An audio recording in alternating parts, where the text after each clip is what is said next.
মুক্তিযোদ্ধা সংরক্ষণ নিয়ে বড় রায় বাংলাদেশ সুপ্রিম কোর্টের। এবার থেকে সরকারি চাকরিতে 7% আসনই শুধু সংরক্ষিত থাকবে। এই 7%-এর মধ্যে 5% মুক্তিযোদ্ধাদের সন্তানদের জন্য, 93%ই মেধার ভিত্তিতে চাকরি পাবেন। বাংলাদেশ হাইকোর্টের রায় খারিজ করল বাংলাদেশের সুপ্রিম কোর্ট।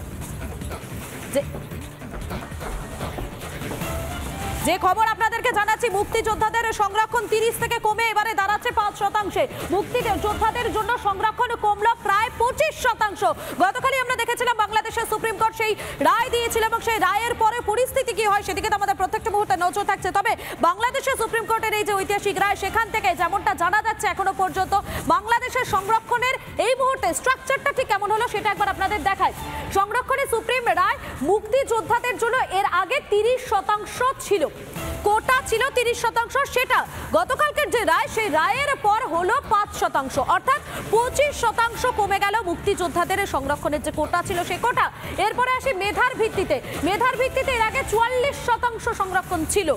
ভালো করে দেখুন একবার, মেধার ভিত্তিতে ছিল 44%। সেটা গতকালকে যে সুপ্রিম রায়, সেই সুপ্রিম রায়ের পরে বাংলাদেশে মেধার ভিত্তিতে চাকরির সুযোগ থাকছে 93%। এরপরে একটা দেখুন, জনজাতিদের জন্য এর আগে ছিল 5% সংরক্ষণ, সেটা এবারে হচ্ছে কমে গিয়ে 1%, 4% সেক্ষেত্রে কমানো হয়েছে। নারীদের ক্ষেত্রে ভালো করে দেখুন, 10% ছিল সংরক্ষণ, সেটা এবারে দাঁড়ালো একেবারে 0, অর্থাৎ নারীদের ক্ষেত্রে কোনো রকম সংরক্ষণ থাকছে না। আরো একটি দেখাই, জেলা ভিত্তিক যে সংরক্ষণ ছিল, যেটা ছিল 10%, সেটা কমে হলো 0%। অর্থাৎ গতকালকে যে সুপ্রিম রায়, সেই সুপ্রিম রায়ের পরে কি ছিল চিত্র আর কি হলো সেটা আপনাদের বোঝানোর চেষ্টা করলাম। সবার আগে মুক্তিযোদ্ধাদের যে সংরক্ষণ, যেটা নিয়ে মূলত আন্দোলনে নেমেছিলেন বড়ুয়ারা, সেক্ষেত্রে দেখা যাচ্ছে 30% সংরক্ষণ থেকে কমে সেটা হলো মাত্র 5%, 25% সংরক্ষণ কমানো হলো। এবং এর পাশাপাশি আরও যেগুলো রয়েছে সেটা আরও একবার আপনাদের বলি। মেধার ভিত্তিতে বাংলাদেশে, অর্থাৎ বাংলাদেশের সরকারি চাকরির ক্ষেত্রে মেধার ভিত্তিতে এর আগে 44% একটা সংরক্ষণ ছিল, কিন্তু গতকালকে যে সুপ্রিম রায়, সেই সুপ্রিম রায়ের পরে সেই শতাংশটা কতটা গিয়ে বেড়ে দাঁড়ালো, সেটা বেড়ে দাঁড়ালো 93%। আর এবারে আপনাদেরকে দেখাবো সংরক্ষণের সুপ্রিম রায়ের ক্ষেত্রে কি কি নতুন থাকছে। বিশেষভাবে সক্ষম এবং তৃতীয় লিঙ্গের জন্য 1% সংরক্ষণ। গতকালকে যে সুপ্রিম রায়, সেই সুপ্রিম রায়ের ক্ষেত্রে দেখা যাচ্ছে সংরক্ষণে তৃতীয় লিঙ্গের অন্তর্ভুক্তি, এটা অত্যন্ত গুরুত্বপূর্ণ। গতকালকে যে রায় বেরিয়েছে, সেই রায়ে দেখা যাচ্ছে সংরক্ষণের তৃতীয় লিঙ্গের অন্তর্ভুক্তি, বিশেষভাবে সক্ষম এবং তৃতীয় লিঙ্গের জন্য 1% থাকছে সংরক্ষণ, এবং বাংলাদেশের সরকারি চাকরির ক্ষেত্রে এই সংরক্ষণ থাকছে। গতকালকে যে সুপ্রিম রায়, সেই সুপ্রিম রায়ের পর আমরা কিন্তু দেখতে পাচ্ছি একের পর এক যে বিষয়গুলো সামনে আসছে, সেই বিষয়গুলো আপনাদের সামনে তুলে ধরছি। গতকালকে বাংলাদেশের সুপ্রিম কোর্টের এই রায়, ঐতিহাসিক এই রায়ের পর বাংলাদেশের আইনমন্ত্রীর সঙ্গে এক্সক্লুসিভলি কথা বলেছিলেন আমাদের সিনিয়র এডিটর ময়ূখ রঞ্জন ঘোষ। ঠিক কি জানাচ্ছেন তিনি একবার শোনাই আপনাদের। আনিসুল হক সাহেব, আমি ময়ূখ বলছি, রিপাবলিক বাংলা ইন্ডিয়ার সিনিয়র এডিটর, আমাদের কলকাতার নিউজ চ্যানেলে। অ্যাকচুয়ালি স্যার, সুপ্রিম কোর্টের যে রায়টা, যুগান্তকারী রায়টা, সেটার বিষয়ে আপনার একটু প্রতিক্রিয়া চাইছিলাম। আমি তো বেলা 4টার সময় প্রেস কনফারেন্স দেখেছি, আমি তো আমার প্রতিক্রিয়া দেব। হ্যাঁ, ওটাতেই আমরা ভারতে এটা নিয়ে খুব বড় রায়, এবং যেভাবে আপনারা এই পুরো ব্যাপারটাকে ট্যাকল করছেন, সেটা নিয়ে যদি একটু প্রথম প্রতিক্রিয়া দিতেন রিপাবলিক বাংলাকে। না, ব্যাপারটা হচ্ছে যে আমি এখন অর্ডারটা আমার অফিসে যাচ্ছি, আমি অর্ডারটা ওখানে পেয়েছি, আমি অর্ডারটা পড়বো। আমি অর্ডারটা পড়ে আমি যতক্ষণ পর্যন্ত না বুঝবো কি অর্ডার দিয়েছে, আমি ততক্ষণ পর্যন্ত মুখ খুলবো না। আমার অর্ডারটা পড়তে হবে, অর্ডারটা পড়ার পরে আমি এই অর্ডারটার ব্যাখ্যা বুঝে আমার প্রতিক্রিয়া দেব। আর আইনমন্ত্রী হিসেবে কি আপনি এই বিষয়টাকে একদম খুব কাছ থেকে দেখছেন এবং এটা নিয়ে কি যথেষ্ট গুরুত্ব সহকারে বিচার করবেন?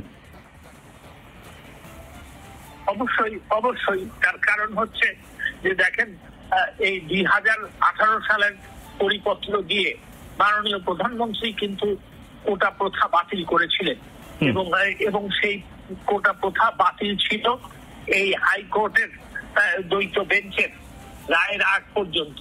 আজকে আপিল বিভাগের এই রায়ের পরিপ্রেক্ষিতে কোটা যেই রায় হাইকোর্ট বিভাগ দিয়েছিল, সেটা বাতিল হয়েছে এবং এখন কোটা নাই।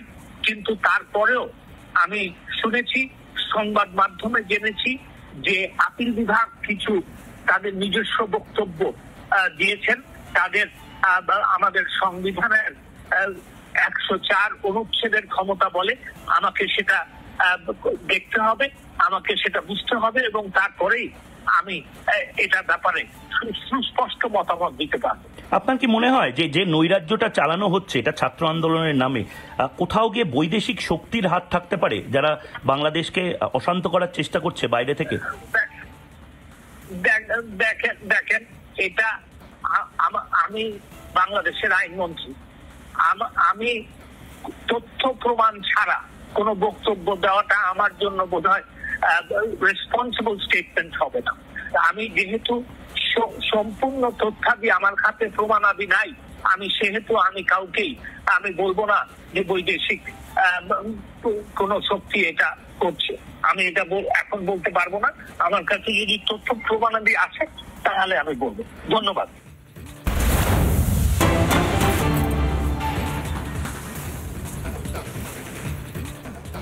গতকালকে রায় ঘোষণার পরে জরুরি বৈঠকে বাংলাদেশের প্রধানমন্ত্রী শেখ হাসিনা বৈঠকে উপস্থিত ছিলেন। বাংলাদেশের 3 সেনা প্রধান ছিলেন, মন্ত্রীর নিরাপত্তা উপদেষ্টাও।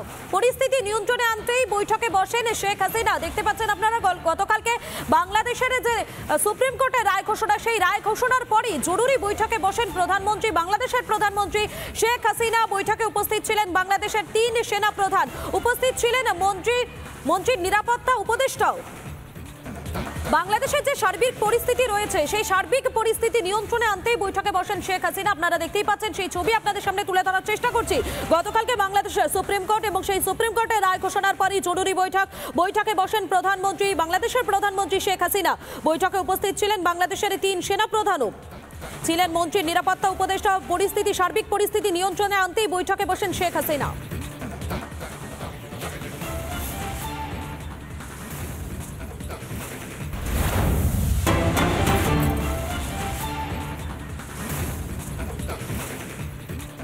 বাংলাদেশে এখনো পর্যন্ত যে আন্দোলন চলছে, সেই আন্দোলনে দিনের পর দিন বেড়েই চলেছে মৃতের সংখ্যা। এখনো পর্যন্ত মৃতের সংখ্যা বেড়ে দাঁড়িয়েছে 151, জখম হয়েছেন শতাধিক, খবর সংবাদ সংস্থা সূত্রে।